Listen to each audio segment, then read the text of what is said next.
After? Okay.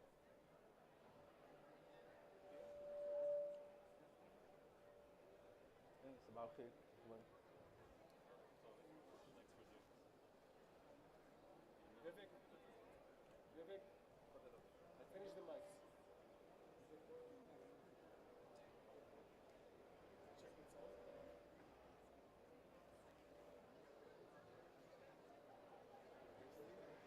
think I think it's working. Where do you have a special seating?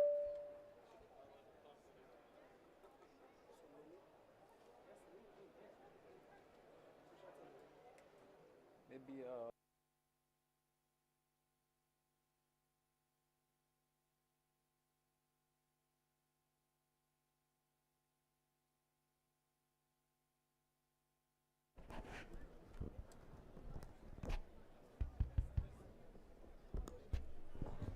Test. You want to use it? Okay. Test. Test.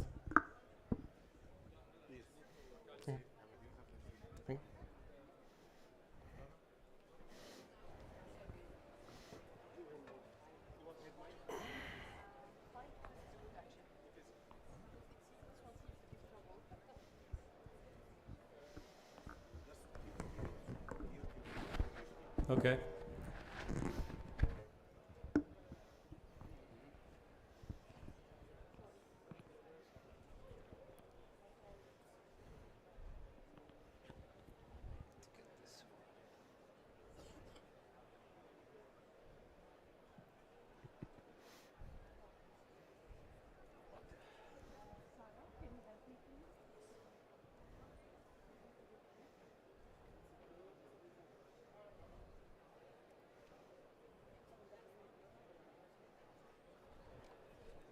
Thank you.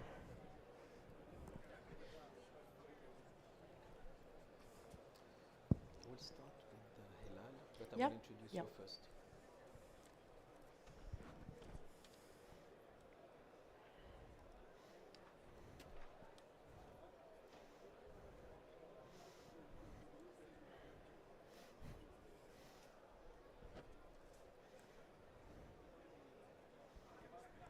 Yes.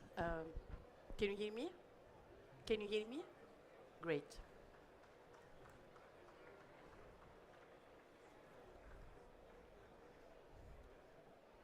صباح الخير.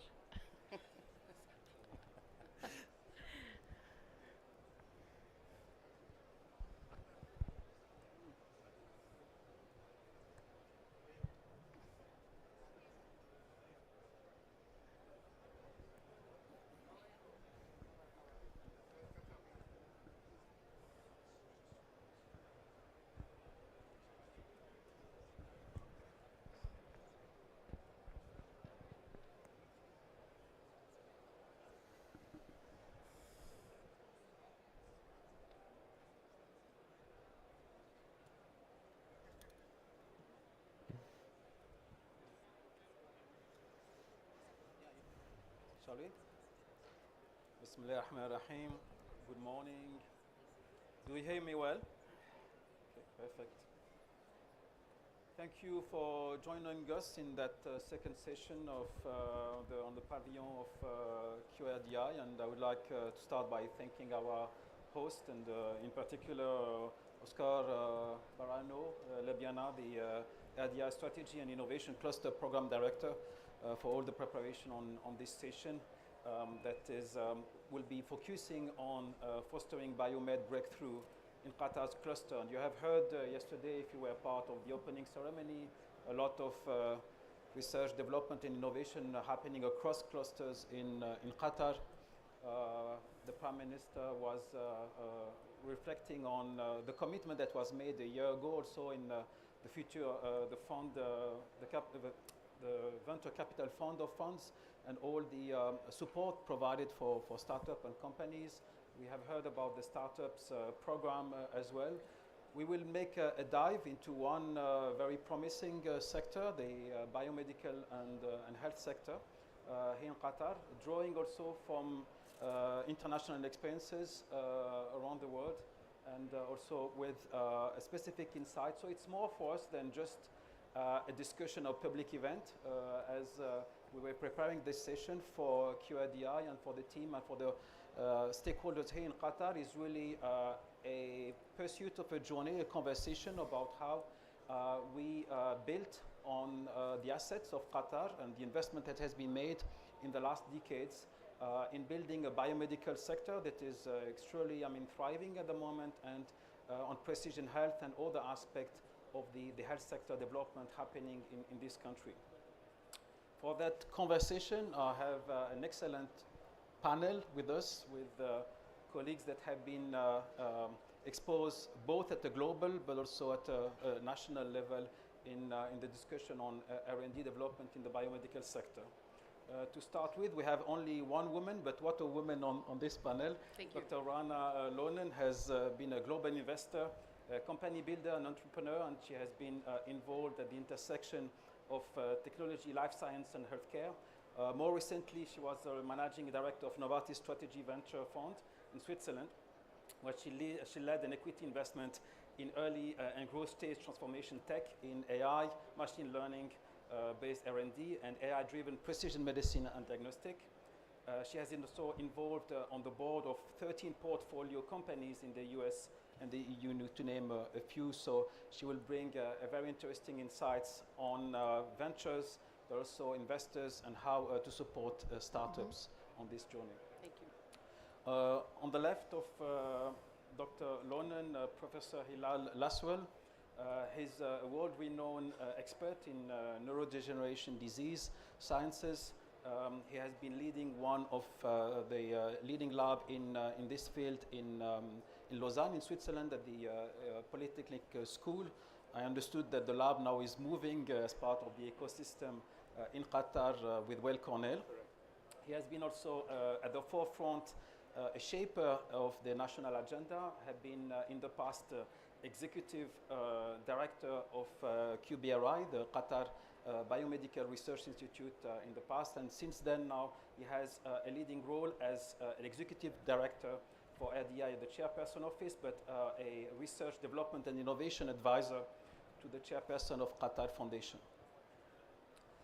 Next to Dr. Hilal, Dr. Andre Hoffman is a CEO of BioSaxony, the life science cluster for biotechnology, medtech, and the health economy in Saxony. And for those of you who do not know where Saxony sits, in the eastern part of Germany, Leipzig, Dresden are the main cities there. So we'll also have an experience from Germany around how we build those clusters. Last but not least, Mr. Amr Metwalli. Amr, if I remember well, I think you started your life as an architect and designing also football player, and when I failed, I moved to. And Amr has been a healthcare leader, the rich experience in innovation for 20 years now across multiple countries in the region and the GCC. He's now the managing director of the ITQAN, the Clinical Simulation and Innovation Center, one of the world's biggest simulation and innovation center. And we will hear about how this actually is enriching the ecosystem. So this is for our amazing panel. Perhaps to kickstart, we wanted to address, and the aim of this session is really to look at what are the ingredients of a cluster. And perhaps for those who are not familiar, a cluster approach is really a conglomerate of companies, but also research institution, academic, and we have just heard it in the initial panel, how you bring together scientists, companies, entrepreneurs, but also public sectors, guidance, to be able to flourish in one specific field, and we will look specifically on the cluster of biotech. But perhaps before diving about the models and the experiences and the governance of this, the first perhaps would be an insight and a snapshot. This country have invested massively in biomedical and the health sector in the last decades. So to give you perhaps a quick overview, Dr. Hilal, you have been a close witness and also a shaper of this agenda at a national level. Perhaps in a few minutes, give us an overview of what happened in the last decade in building up, the element of a cluster. First, thank you very much for QRDI for organizing this session and having me. And thank you, Slim, for the kind introduction. Yes, I've been involved with Qatar since 2006. And this is what the time when the skyscrapers were being built in Qatar. And I can tell you at that time, no one questioned the ability of Qatar to build skyscrapers, but many doubted that science can grow in the desert. And I think today we can prove many of those wrong. When we talk about innovation, it's important to think that innovation is not simply a switch that you can flip. It's not a system you can buy. It's an ecosystem that you have to build over years, and that is founded on knowledge, talent, bold investments, and that's the foundation that that you need. So when we look at Qatar's journey for biomedical and health over the past 2 decades, that's basically the essence of it. It's been a journey that is driven by a long-term vision to build a foundation for the future. And when we look at the biomedical and health system, if you look around Qatar today, you can see that all of the building block of that foundations are there. We have the programs that produce the talents. We have national universities, HPKU, Qatar universities, more than 16 hospitals, mostly engaged in research and development and innovation landscape that's thriving. So if I have to summarize Qatar's journey in 1 minute, then I would say it's a journey to build a space program. And where I can say today, we build the rockets, we build the launch pads, and all of these institutions. And what we're missing is the fuel to take off into new frontiers. And that fuel is not made of a single element that you can do. It requires what I call bold investments. It requires talent. Most importantly, when it comes to investments, we have to talk about risk capital.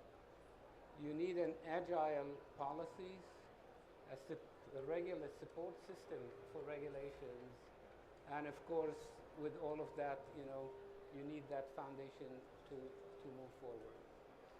So some people might argue that in Qatar we're usually slow, and I say that that's because in Qatar, we don't race, we build.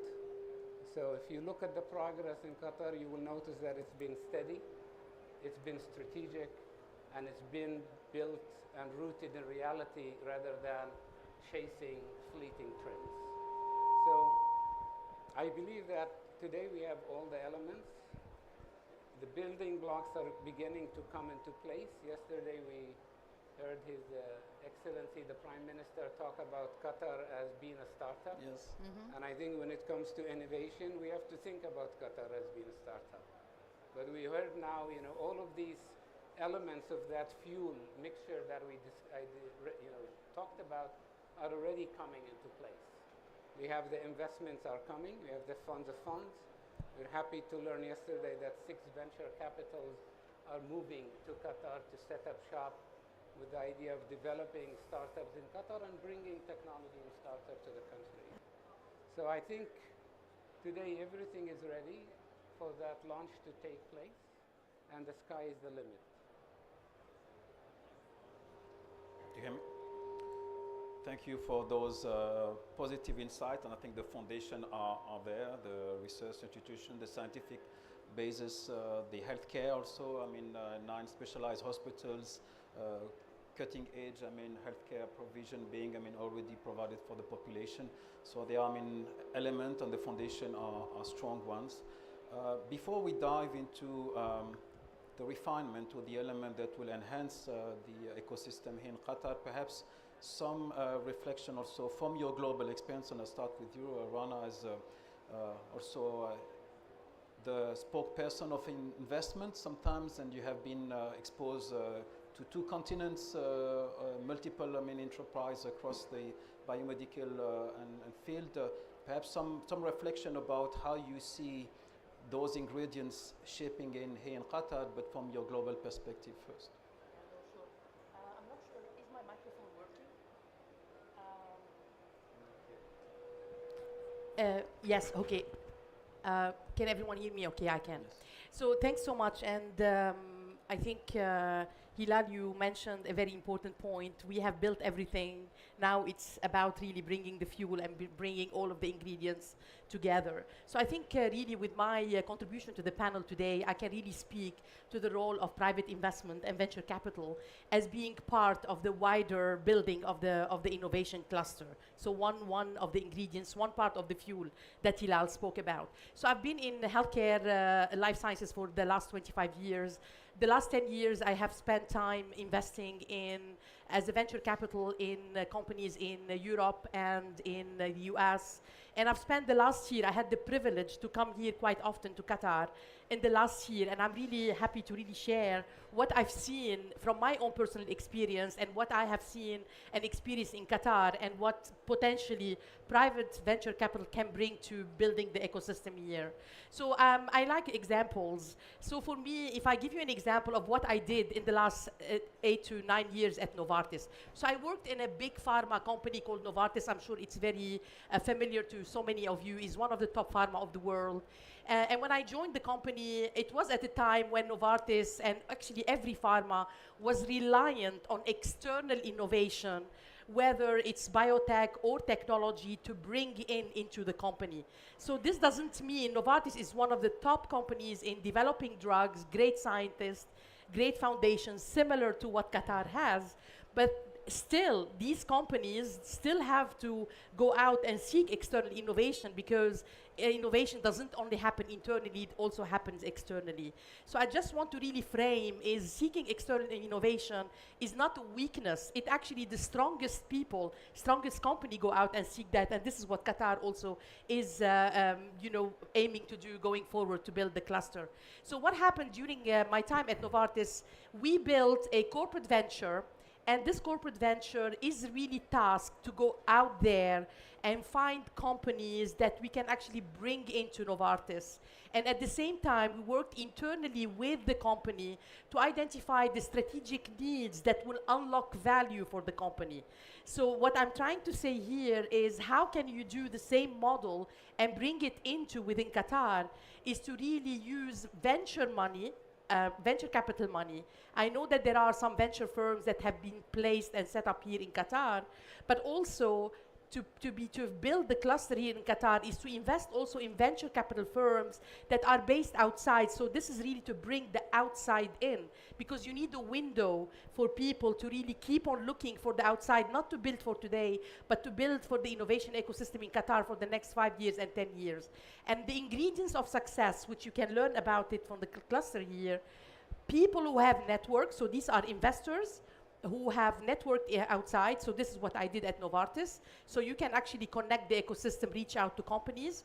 You are able to build strategy internally, so really people who are willing to come into Qatar and actually work with Qatar around value creation on the assets that Qatar has, on how you can make each other better. But also people who actually are company builders, entrepreneurs, investors, who actually know how to work with the ecosystem, whether at Novartis or in Qatar, to really devise with the local public and private sector the strategy of what actually are the priorities for Qatar, and then invest in these priorities. So this is really where I feel that besides investing internally, investing in building ventures internally, also to keep an eye on the outside and investing in ventures externally who are willing to come and really collaborate with Qatar on strategic priorities. Thank you, Rana, and I think this is part of the discussion we're having in preparation of this session about being able also to look globally and seeking also partnership and strategic partnership beyond the investment that are made here at a domestic level.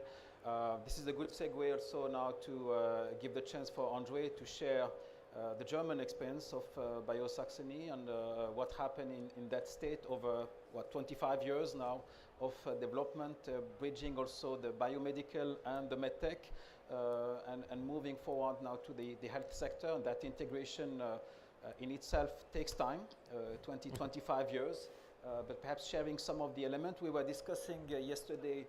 It was one of the questions that we're asking ourselves here in Qatar about the governance model, whether a bottom-up approach or kind of top-down or government-led, industry-led? Perhaps some elaboration on those elements based on your experience from Germany. Yeah. So first of all, thanks to QRDI and all of you here for having us. It's an honor and a pleasure to be here and share our little point of view on how clusters can be built. As you said, we started out 25 years ago. Back then, there was basically no biotech economy in Saxony, the region where I come from. The state of Saxony started very late, so other states in Germany had like 15 years head start of us, but it started very smart. So we were investing 200 million euro into basically two things, bricks and brains. The bricks were incubation centers, so lab space, office space, where startups could be housed. And the brains were 12 new professors scattered all over the universities in Saxony to basically lay a foundation. Back then, this was a top-down approach, so the ministry in the end decided that we should do this, and the first years were guided by the ministry. But at a certain point, and this was like 8 or 9 years after this initiation, they decided to hand over the power to the participants of the cluster. Back then there was a couple of companies that had spun out, there was a couple of companies that have moved into Saxony as a foreign direct investment, and of course all the scientific research institutions. So they were forming the cluster organization, which is now called BioSaxony. We soon learned that it's needed to have somebody on site to foster the growth. So Dr. Hilal was mentioning that you have the launch pad here, they have the rockets, but we discovered that you also need the helmsman, somebody to have an eye on the housekeeping. Because what happened was that the scientists, they stayed in their bubble, and also the venture capital stayed in their bubble. But you need somebody to bring these bubbles together, because magic happens where these bubbles meet. And this is what basically was the task of us. So BioSaxony formed a new division called Leap Up, which is a cluster facilitator, and we started building platforms to foster growth out of these bubbles. So we take care of tech transfer, we take care of regulatory affairs support, so basically everything that is needed as a service to make companies growth in Saxony and beyond. This is what Leap Up provides. And so this is like the second phase of the development. And now we're even going into the third phase, which is laying ahead of us, of basically bringing these ideas, these innovations, these platforms to other places. So we are just about to start new accelerators all over Germany, run by us, also all over over Europe, and we're also talking to about international placements of these accelerator programs, or even education programs. So we're also an educational provider to bring in the staff that the companies need to grow. So we basically do this all over Germany now. And this is, for us, from our point of view, a good approach to help companies to go international, to establish international collaborations with partners in Qatar or wherever in the world. And so let's see where this journey goes. Well, very interesting, and I think one element of your contribution is that there was no blueprint about a top-down or bottom-up approach. It's a combination, and agility is very context-specific as well. I think each country have its own journey, and we look at the clusters model that exists worldwide. I think there's not a single approach, but there are some ingredients perhaps that are similar, and you mentioned around breaking silos, having facilitators that bring that conversation of the various contributors all together. Thank you, and before I give perhaps the chance for the audience to ask questions, Amer, you are a bit at the intersect of the healthcare industry, the research and innovation. You have been also sitting on the National Committee of Innovation. I heard that there was also a willingness to create a health technology assessment, also to prioritize where investment should be made, but you have also a unique position with ITQAN, these clinical simulation centers and innovation. Perhaps sharing your view on how you would see ITQAN positioning itself in the biomedical ecosystem here. Sure. Thank you, really, Dr. Salim. So, first, thank you to be here. I was planning initially to sit and learn. You are all stars in this industry and domain. So I'm actually considering myself one of the audience, is just in a better seat. So, yes, so Itqan is basically is apart from the investment of Qatar, the health system. We are subsidiary by Hamad Medical Corporation, reporting for both Hamad and for Ministry of Health. And I was extremely lucky to be part of the Itqan and apart from the leadership of Itqan. To be honest, to begin with, I never liked the word of they calling Itqan as an innovation hub center.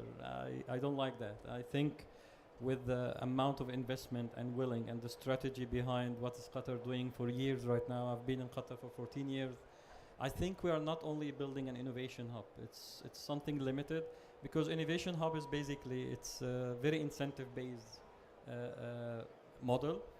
If the funds stop, then the whole innovation cycle stops. I think Qatar probably is in the lead for creating what we can call an intellectual powerhouse. We are creating innovation, we own it. We can see all at the moment from all GCC the diversification from oil and gas. And I think for me, the medtech and AI probably and the healthcare, this is the future of investment for any country. And the good about this, that if you are not willing to go and lead, someone else will come and take it. It's not there forever, and it's not there that is out of interest for any nation.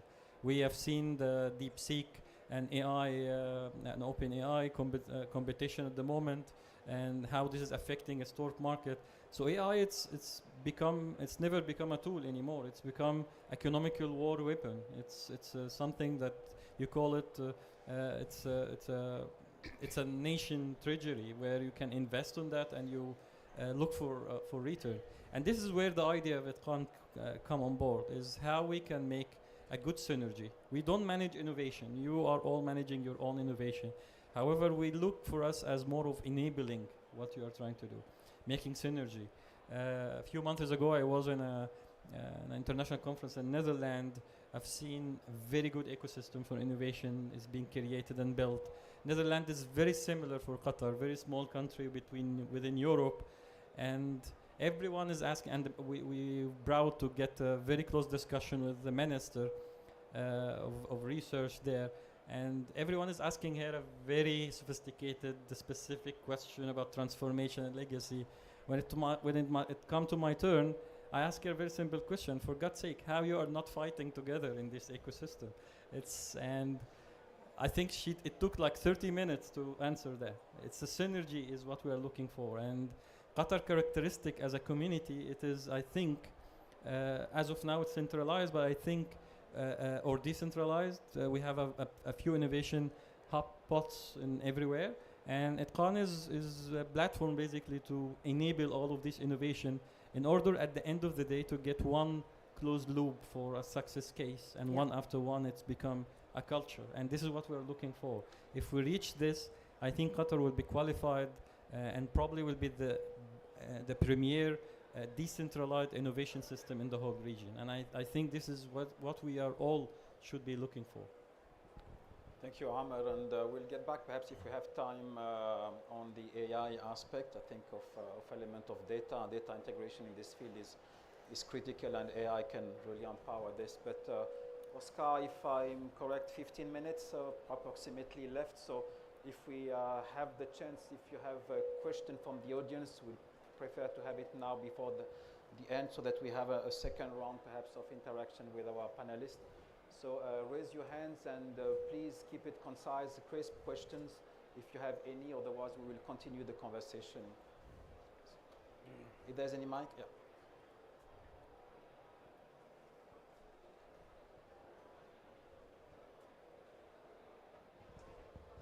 Yes, thank you.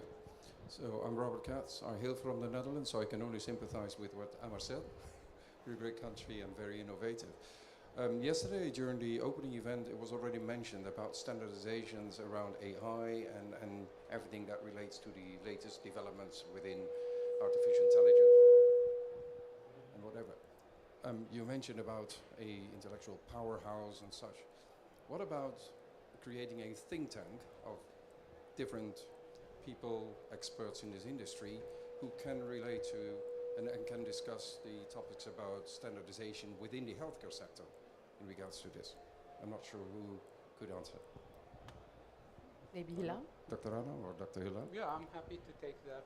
I think this is a very important issue with respect to data AI in the health center. There is a need to standardize at the level of the data as well, and then in terms of the AI regulatory environment within Qatar, there is a need to define what is our strategy in AI, and where I was going to mention this last, but as a small country, as a small startup, you cannot do everything, but you can do the right thing and be exceptionally well on it. So with AI, it's a big race. There are a lot of big giants. So if we want to move into this field, then there are three criteria for success before we go to coordination. One is big ideas, bold investments, and action.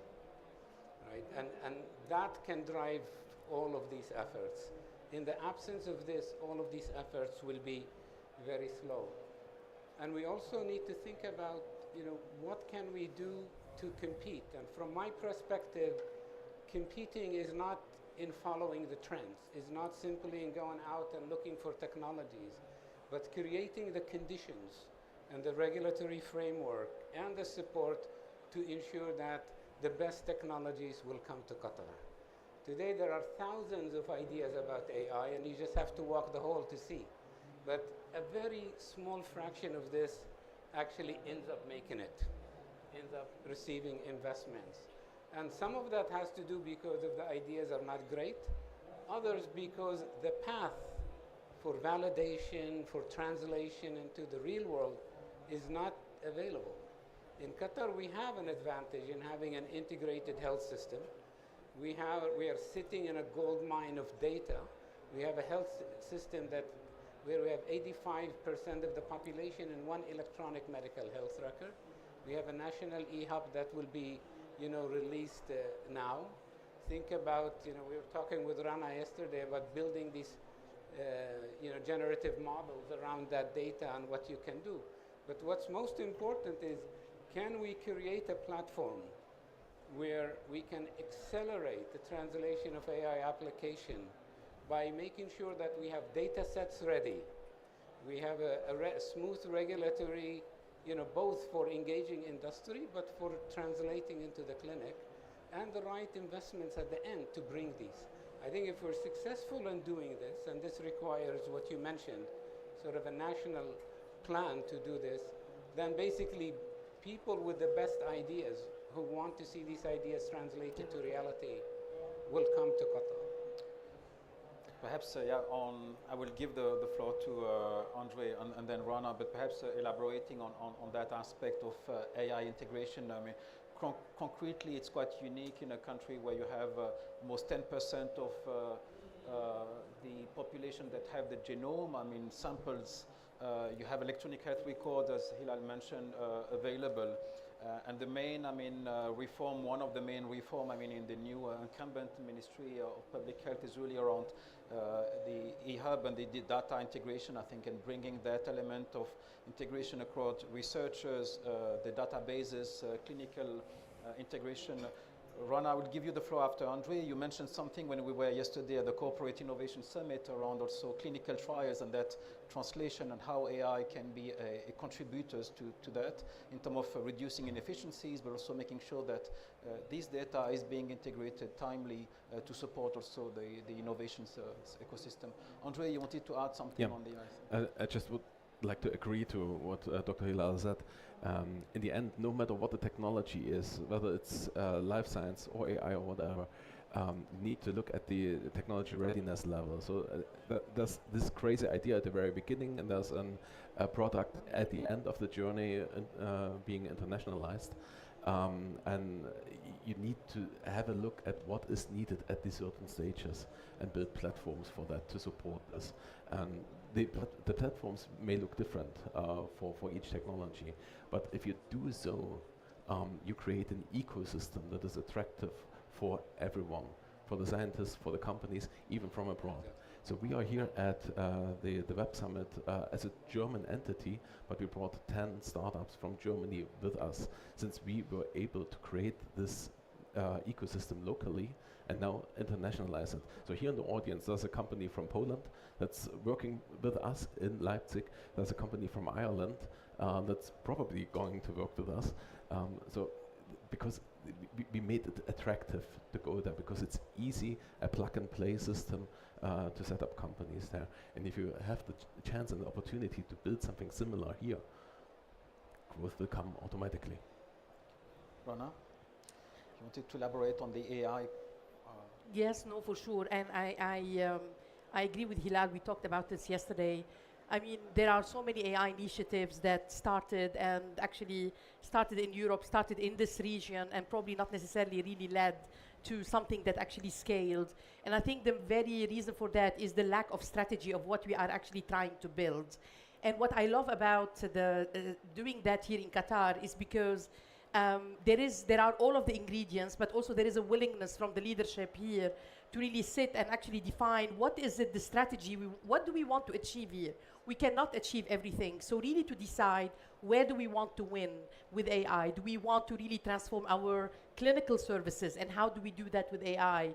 How can we do the closed loop that you are trying to win in one indication and really apply this playbook to different ones? And so this is one of the applications of AI. If this is what are the priorities for Qatar clinical services, can you, and most of the population go to Hamad Medical Center, how can you really create in every single part of the patient journey, you really can unlock technology and AI from the patient sitting at home, from having access to their data, from predicting that that person is actually probably prone to certain condition over the other, so being more predictive than being reactive to the patient getting sick, to how do they go to the doctor, how do they get diagnosed, with maybe inclusion of automation within clinical services with patients and their doctors, with clinical notes, with automation of conversation, to the patient going back home with a tool that enable them to be able to interact with an AI agent or with their phone to record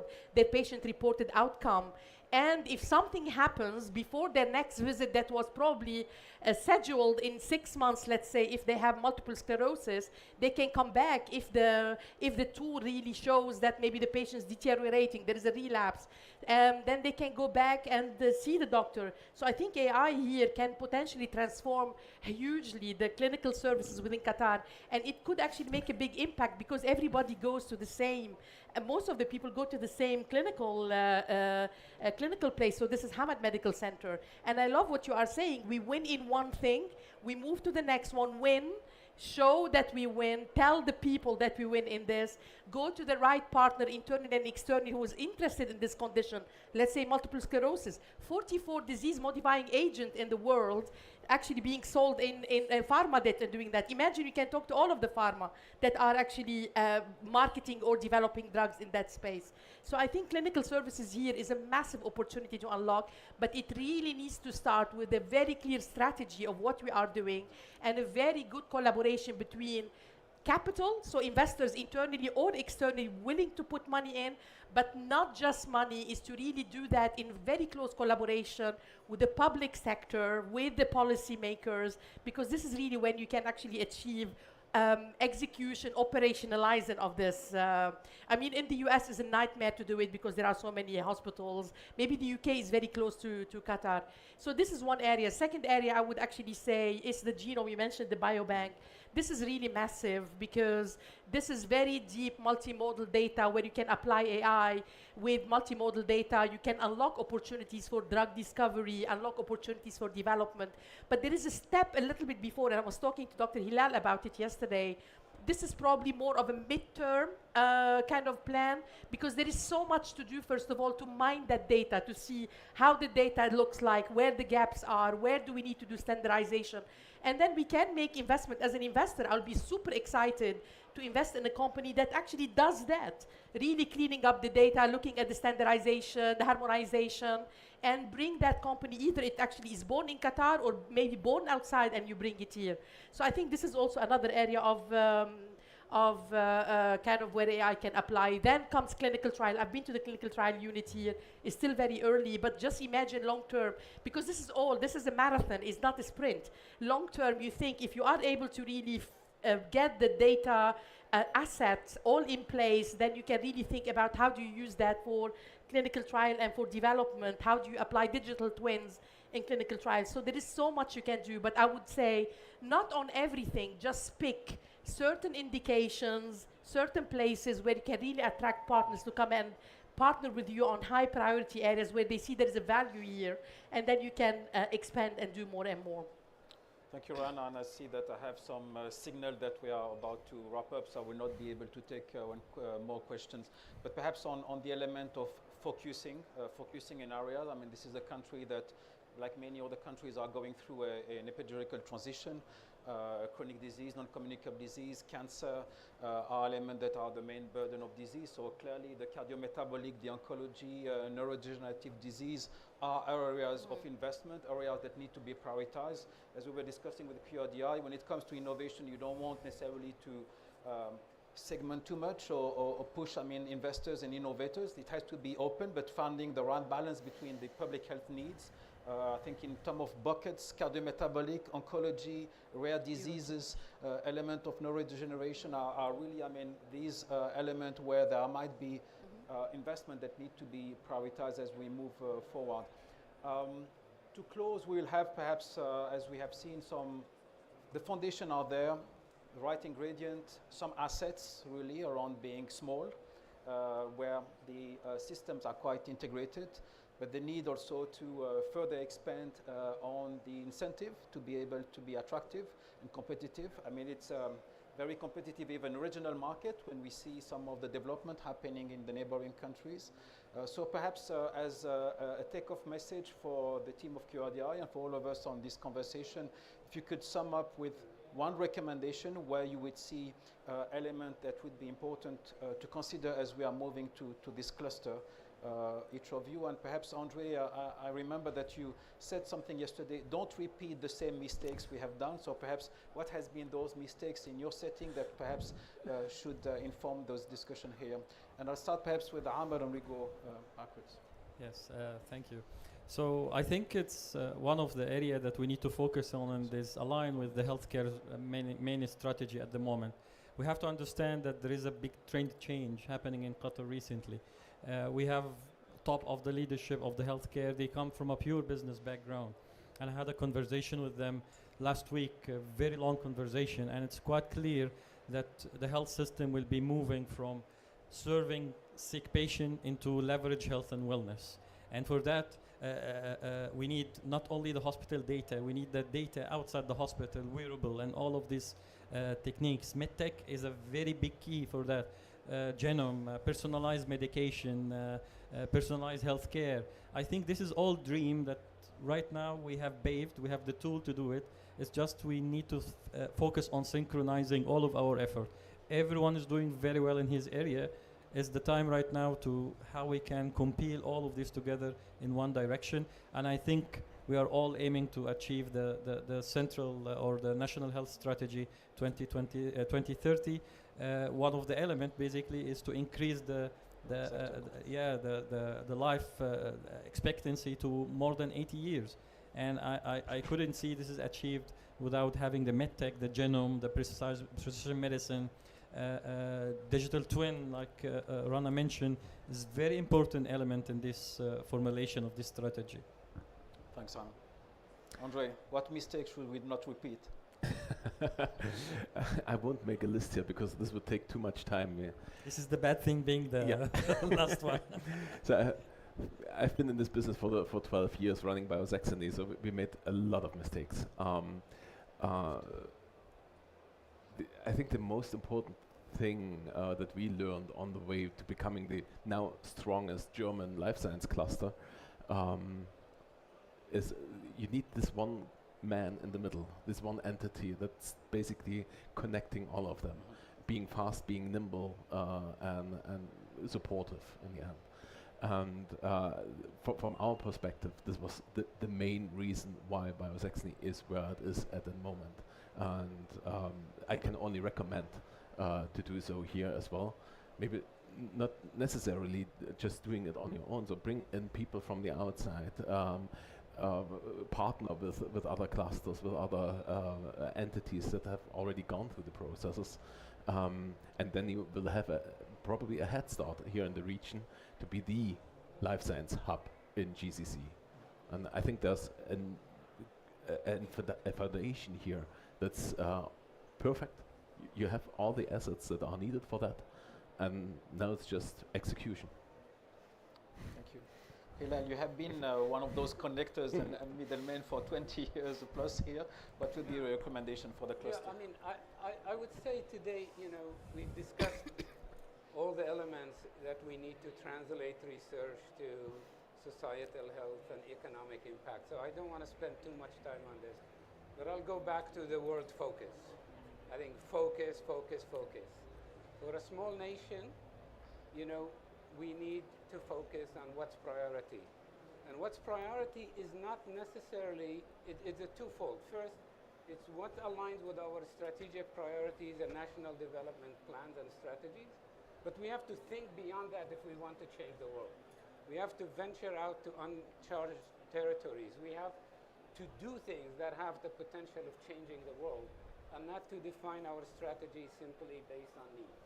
If we want to compete in an era of giants, it's going to be about being smarter, being focused, and being faster. And this is something we have to do. When we talk about breakthroughs is the title about this session, and when we talk about breakthroughs, we have to always understand, where does it start? It starts with someone believing and dreaming. So that's my final message.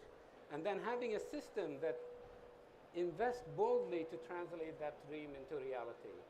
So I think it's important for us here that we cannot do research the way it's done in Germany, the way it's done in Switzerland. We cannot follow matrices of success that are the same. We have to think about how to leverage our unique competitive advantage. We have to dare to be bold.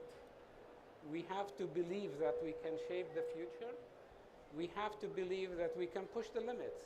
If we don't have that within us, within our leaders, within the entities, it doesn't matter how much money you have. And we have to believe what I call not to play it safe. After all, Qatar has never been successful in anything by playing it safe. And biomedical and today is not very different.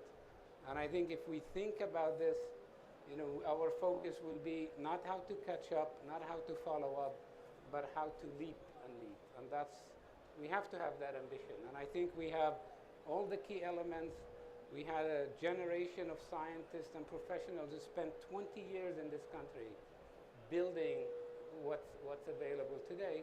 And we know all the elements. So I think it's coming together. As I said, in Qatar we may be slow, but we're strategic, we're deep-rooted, and it will happen. It's just a matter of time. Rana, final word. Yes, no, for me, I always come back to the financing. Innovation needs money. So as a call of action for QRDI, for the public sector that is here and the private sector, I think it's really to leap and to be bold and to go fast. I think the financing strategy needs to be really defined. There are grants in this country to support research. There are public money from QRDI and call for proposals. What I found after spending a year and more in Qatar here, what is missing really more of a strategic money, strategic equity, to really work with people. I see a lot of VCs flocking into this region, looking for money. This is the wrong people to work with. You really need to work with people, VCs, who are actually your partners, who actually value what you have and you value what they have. they value your expertise, your science, your infrastructure, your power, your leadership and vision. You value what they've achieved externally, their window to the outside, their network, their expertise in company building, entrepreneurship, financing. You want to really create that ecosystem here for strategic investor to come into Qatar, work with you, roll up their sleeves and create value together. I feel that this piece is missing here at the moment in Qatar. There are money that is going into investing in funds, but this is more maybe for financial reasons. Founders Funders Fund, it's really great initiative. This is really fantastic. We need to amplify this a little more. Once you have the money piece sorted, the strategic piece sorted, and the willingness to create something really big, you can really make the sleep that Hilal talked about.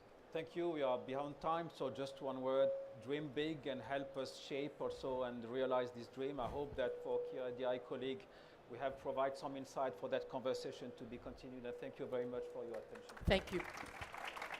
Thank you, Salim.